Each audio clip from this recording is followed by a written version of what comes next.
اللهم كن لوليك الحجة ابن الحسن صلواتك عليه وعلى آبائه في هذه الساعة وفي كل ساعة وليا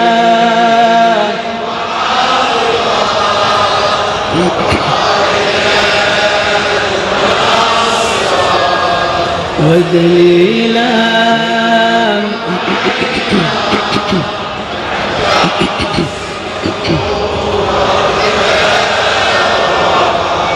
وتمتعه فيها طويلا برحمتك